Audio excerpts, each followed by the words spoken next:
ایسی خوفناک اور وحشی قوم جن کا خروج نسل انسانی کی تباہی ثابت ہوگی۔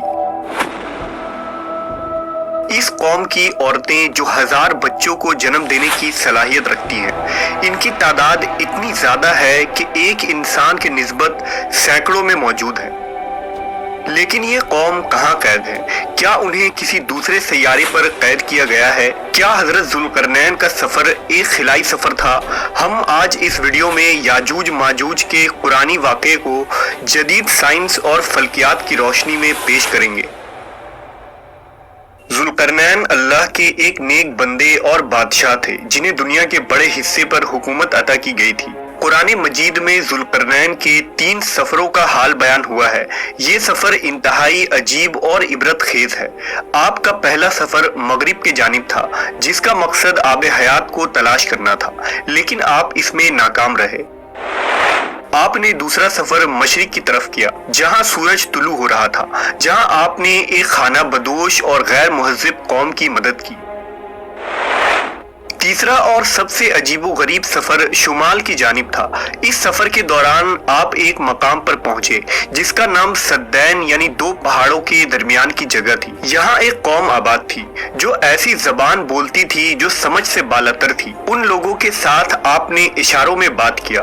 یہاں کے لوگوں نے حضرت ذوالقرنین سے شکایت کی کہ پہاڑ کے اس جانب ایک قوم آباد ہے جس کا نام یاجوج و ماجوج ہے۔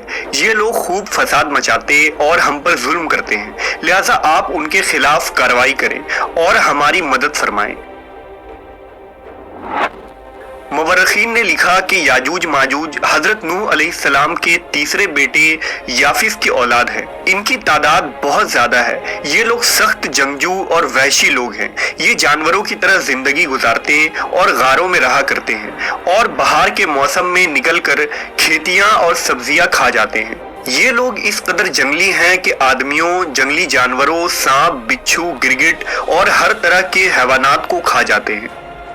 لہذا حضرت ذوالقرنین سے ان لوگوں نے فریاد کی کہ آپ ہمیں یاجوج ماجوج کے شر سے بچائیں، اس کے بدلے ہم آپ کو کچھ مال دے دیں گے۔ اس پر حضرت ذوالقرنین نے فرمایا، مجھے تمہارے مال کی ضرورت نہیں ہے، اللہ نے مجھے سب کچھ دیا ہے، بس تم لوگ میری مدد کرو تاکہ میں ان 2 پہاڑوں کے درمیان ایک دیوار بنا سکوں۔